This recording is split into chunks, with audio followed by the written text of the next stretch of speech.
warahmatullahi wabarakatuh. Perkenalkan, nama saya Izzatil Ulia dengan NIM 23101163200008.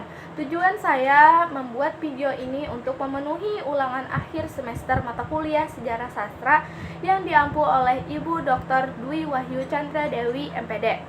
Langsung saja masuk ke materi pertama, yaitu Pujangga Baru. Angkatan Pujangga Baru muncul sebagai reaksi atas banyaknya sensor yang dilakukan oleh Balai Pustaka terhadap karya tulis sastrawan pada masa tersebut, terutama terhadap karya sastra yang menyangkut rasa nasionalisme dan kesadaran bangsa.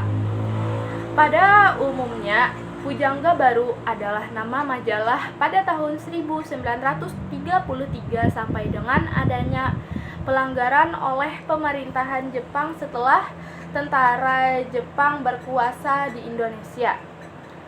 Ciri khas karya Pujangga Baru yaitu yang pertama, puisi jenis balada mulai ditinggalkan dan digantikan jenis soneta. Yang kedua, kata-kata yang dirangkai untuk menulis puisi bersifat indah. Yang ketiga, persajakan dijadikan sarana keputusan utama.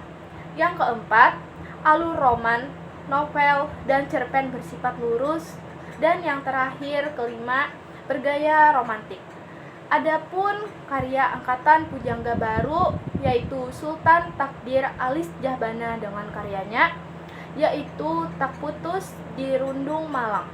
Novel pada tahun 1929 dan Dian yang Tak Kunjung Padam, novel pada tahun 1932.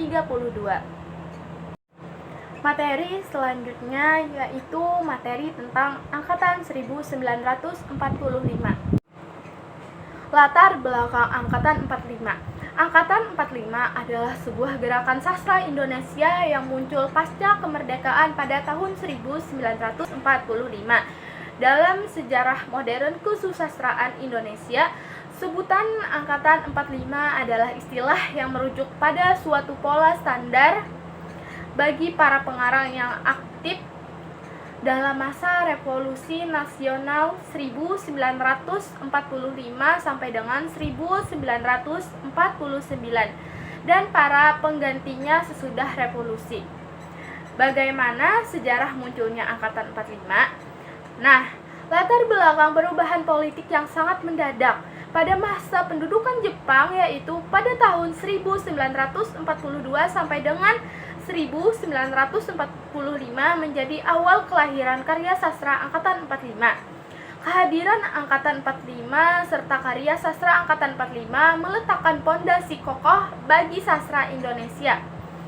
Karena angkatan sebelumnya dinilai tidak memiliki jati diri keindonesiaan. Sastra angkatan 45 juga dikenal sebagai sastra yang bersifat wajar karena menggambarkan kehidupan sewajarnya dan memperkenalkan tokoh-tokoh dalam gaya yang dramatis. Tidak mementingkan analisis fisik tetapi menonjolkan analisis kejiwaan melalui percakapan antar tokoh. Adapun nama-nama tokoh yang menandai periode sastra angkatan 45 yaitu ada Hairil Anwar, Pramudia Anantatur, Usmar Ismail, Ida Nasution, Utuy Tatang Sontani, Balpas, J.E. Tatengkeng, dan Asrul Sani. Bentuk karya sastra angkatan 45, yang pertama puisi, yang kedua novel, yang ketiga drama, dan yang keempat cerpen. Materi selanjutnya yaitu angkatan 1966. Nama angkatan 66 dicetuskan Hans Begiu H.B. Jassin melalui bukunya yang berjudul Angkatan 66. Adanya protes sosial dan politik dalam sajak-sajak telah menyebabkan H.B. Jassin memproklamasikan lahirnya Angkatan 66 melalui sebuah tulisannya dalam majalah mengalami kekacauan akibat merajalelanya paham komunis serta maraknya penyalahgunaan kekuasaan pada periode 1960 sampai dengan 1970 yang turut mengakibatkan polarisasi karya sastra pada masa itu. Pada saat itu, PKI hendak menguasai negara dan berusaha menggantikan ideologi Pancasila dengan ideologi komunis. Situasi seperti itu memberikan ciri kepada karya-karya sastra yang dihasilkan pada periode ini. Di tengah-tengah sajak-sajak, cerpen-cerpen, dan esai-esai yang ditulis oleh pengarang lekra, timbullah perlawanan para pengarang yang ingin membela martabat manusia. Banyak karya pada masa itu yang merupakan protes sosial dan protes terhadap penginjak-injakan martabat manusia. Melalui tulisannya dalam majalah Horizon, H.B. Jasin mengatakan bahwa khas pada hasil-hasil kesusastraan 66 ialah protes sosial dan kemudian protes politik. Lebih lanjutnya, ia mengatakan bahwa tahun 1980 akan datang lagi angkatan lainnya, tahun 2000 dan seterusnya. Rahmat Djoko Pradopo dalam tulisannya dalam Horizon juga menyebut proklamasi H.B. Jasin itu dengan kesimpulan bahwa angkatan 66 sastra Indonesia baru suatu kemungkinan, sedangkan nama angkatan 66 dielakkan oleh Satyagraha, Horib Soeprobo, dan Arif Budiman. Mereka lebih menyukai nama angkatan Manifest atau kebudayaan. Pada masanya, karya angkatan 66 berkaitan dengan penegakan keadilan dan kebenaran berdasarkan Pancasila dan Undang-Undang Dasar 1945, menentang komunisme, bahkan ikut menumbangkan Orde Lama bersama Orde Baru yang saat itu dikomandani oleh Jenderal Soeharto. Pada angkatan ini, para sastrawan terobsesi menjadi Pancasilais sejati. Adapun karakteristik sastra angkatan 66 yaitu berisi pergolakan, bercorak perjuangan, anti tirani, pembelaan terhadap Pancasila, berisi protes sosial politik, menegakkan keadilan dan pergerakan, bercorak membela keadilan, mencintai nusa, bangsa, negara, dan persatuan, dan yang terakhir, berontak terhadap ketidakadilan. Seri selanjutnya yaitu angkatan 80-an. Kelahiran sastra angkatan 80-an diwarnai dengan aturan-aturan yang ketat dan dipengaruhi oleh kegiatan politik. Angkatan 80-an lahir pada masa pemerintahan Soeharto era Orde Baru. Soeharto pada masa itu masih menduduki suatu jabatan di militer. Era Orde Baru mempunyai ciri yaitu semua keputusan berporos pada presiden dan hak bersuara sangat dibatasi. Ketika ada sebuah karya yang sifatnya dianggap provokasi, mengancam melecehkan, menyinggung, dan merugikan, maka akan langsung ditindaklanjuti oleh Soeharto dengan segera. Periode 80-an lahir dari konsepsi improvisasi dalam penggarapan karya sastra menuju hasil dan bobot maksimal serta baru dari konsep yang menentang pada satu kehidupan. Para sastrawan mengikuti perkembangan zaman yang dituntut adanya keberanian dan kreativitas untuk berkarya. Banyak karya sastra yang dijadikan drama radio. Pada periode 80-an ini, karya sastra film juga berkembang pesat. Perfilman Indonesia banyak ditonton dan diminati oleh masyarakat dan para sutradara pun aktif menciptakan film-film. Karya sastra yang lahir pada tahun 80-an dipengaruhi proses depolitisasi tersebut. Oleh karena itu, sastra yang muncul pun jadi tidak sesuai dengan realitas sosial politik serta tidak menunjukkan kegelisahan dan kesakitan kolektif masyarakat pada masa itu. Adapun tokoh-tokoh angkatan 80-an yaitu Remi Silado, Yudhistira Ardi Nugraha, Norca Mahendra, Sena Gumira Aji Dharma, Pipet Senja, Kurniawan Junaidi, Ahmad Pahrawi, Miki Hidayat, Arifin Nur Hasbi, Tarman Effendi Tarsyad, Nor Air Cahya Khairani, dan Tajuddin Norgani. Adapun karya-karya angkatan 80-an yaitu ada Ahmadun Yosi Herpanda dengan karyanya kumpulan-kumpulan puisi, yaitu ada Ladang Hijau, Sang Matahari, dan Sajak Penari. Kualitas sastra angkatan 80-an memiliki kelebihan dan kekurangannya.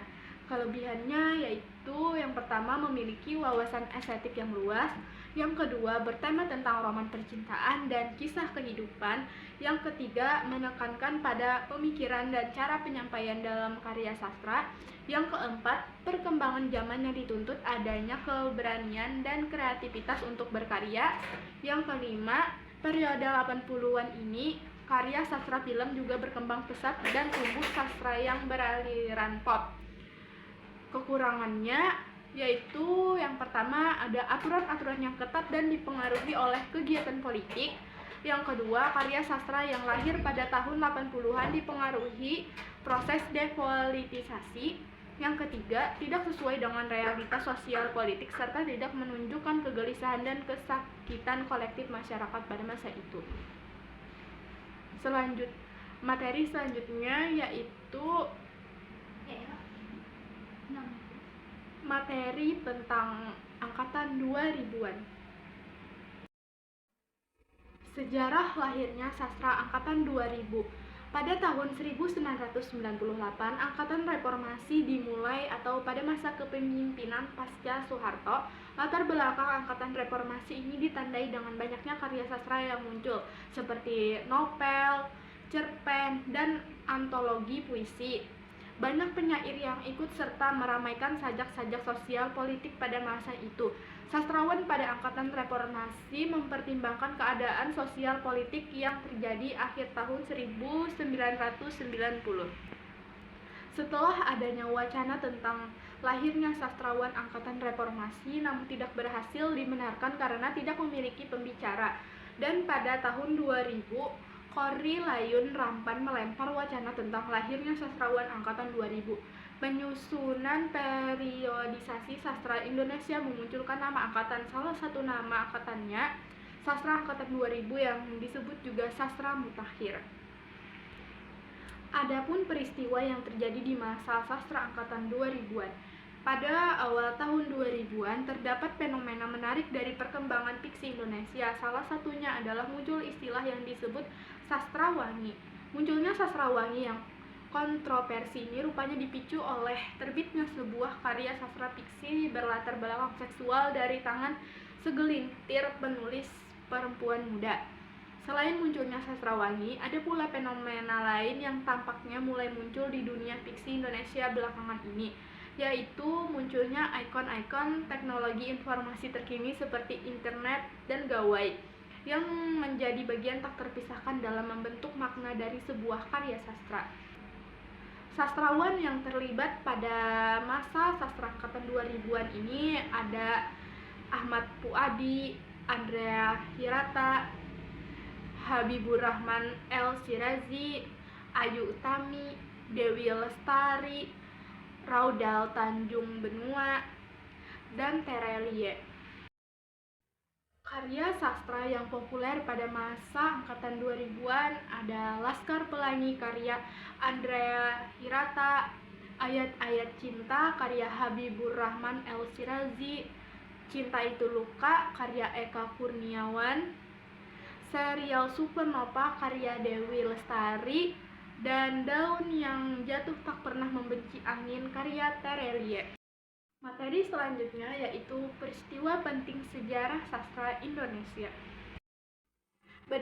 Berdirinya penerbit Balai Pustaka. Penerbit ini didirikan oleh pemerintahan Belanda di Jakarta pada tahun 1908 dengan nama Kommissie voor de Inlandse School and Volkslectuur atau Komisi Bacaan Rakyat.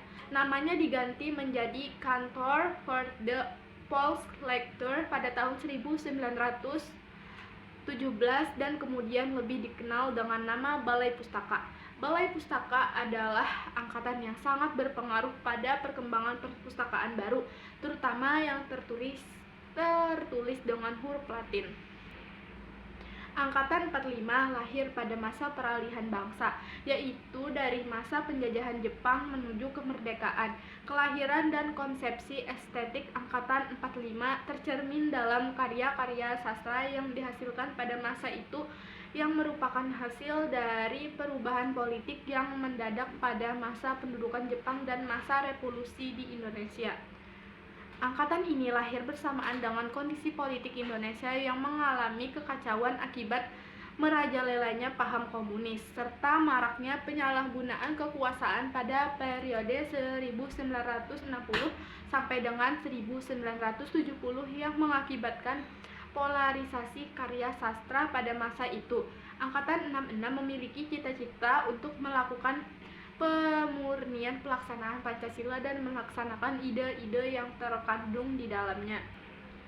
Manifest Kebudayaan adalah sebuah deklarasi yang dibuat oleh sekelompok penulis dan intelektual Indonesia pada akhir tahun 1963 yang mengusung humanisme universal.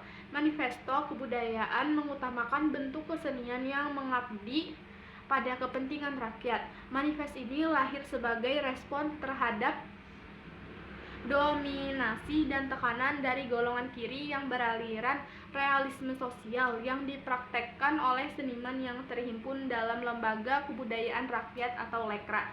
Manifesto ini menolak hubungan antara kebudayaan dan kekuasaan yang dianggap sebagai upaya politisasi gerak kebudayaan.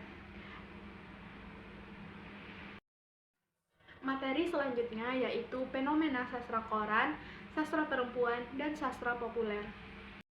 Yang pertama, saya akan membahas materi tentang sastra koran terlebih dahulu. Sastra koran adalah sebutan untuk karya sastra seperti puisi, cerpen, dongeng, dan sebagainya yang diterbitkan di koran. Hampir semua sastrawan Indonesia memanfaatkan koran sebagai media untuk mengiklankan karya dan drama mereka kepada publik. Sastra koran telah mencapai puncaknya pada tahun 70 dan 80-an. Kehadiran sastra koran telah membuka jalan bagi para penulis untuk lebih bersemangat menuangkan ide-ide imajinya. Hal itu tentu didorong oleh keinginan agar karyanya bisa dinikmati oleh para pembaca. Pada umumnya mereka menyadari betul bahwa sebuah karya sastra akan bermakna jika tidak mendapat apresiasi masyarakat. Sebagus dan sehebat apapun karya sastra itu, jika tidak dipublikasikan tidak ada artinya. Adapun karya dan penulis sastra koran, yaitu yang pertama Jatuh dari Cinta karya Benny Amas. Yang kedua, Satu Hari Bukan di Hari Minggu karya Yeti Aka. Dan yang ketiga, Pelangi Sastra, ulasan dan model-model apresiasi karya Agus Tridanardana. Materi yang kedua yaitu sastra perempuan. Dalam sastra perempuan seringkali menjadi topik yang diangkat dan diperbincangkan, bahkan kerap menjadi lakon atau pemeran utama. Di dalam karya sastra, perempuan selalu ditempatkan sebagai objek kajian, baik dalam puisi, cerpen, novel, maupun lainnya. Kentalnya budaya patriarki di zaman kerajaan yang masih terus diturunkan hingga saat ini membuat wanita tidak memiliki hak atas hidupnya. Ketidakpuasan terhadap keadaan yang menghimpitnya menjadikan perempuan Indonesia mulai menggeliat. Hal itu pun merebak ke sendi-sendi kehidupan yang lain. Salah satu contohnya. Beberapa sastrawan perempuan yaitu ada Ayu Tami, Dewi Lestari, dan Jenar Maesa Ayu. Materi selanjutnya yaitu ada sastra populer. Sastra populer adalah karya sastra yang cenderung menggunakan bahasa sehari-hari di kalangan remaja. Karya ini sering disebut karya pop. Sastra populer merupakan bentuk-bentuk sastra yang mempunyai akar pada kebutuhan, cara berpikir, pengetahuan, problema, dan selera orang-orang kebanyakan. Sastra populer juga memiliki sifat yang lebih mudah dibaca dan dipahami karena hanya menyampaikan jalan cerita semata, sehingga yang terlihat hanya masalah itu saja. Sastra populer tidak dapat dipisahkan dengan kebudayaan populer karena sastra populer terlahir dengan rasa semangat kebudayaan populer. Salah satu karya sastra populer yang banyak disukai dan dinikmati oleh masyarakat adalah novel Laskar Pelangi. Laskar Pelangi merupakan karya sastra pertama dari Andrea Hirata. Contoh karya sastra populer yang ada di Indonesia yaitu Siti Nurbaya oleh Marah Rusli, roman Tenggelamnya Kapal Van der Wijk oleh Hamka. Yang ketiga, novel Laskar Pelangi oleh Andrea Hirata, dan puisi Malu Aku Jadi Orang Indonesia oleh Taufik Ismail. Yang kelima, puisi Hujan Bulan Juni oleh Sapardi Djoko Damono, dan yang terakhir, novel Ayat-Ayat Cinta oleh Habibur Rahman El Shirazi.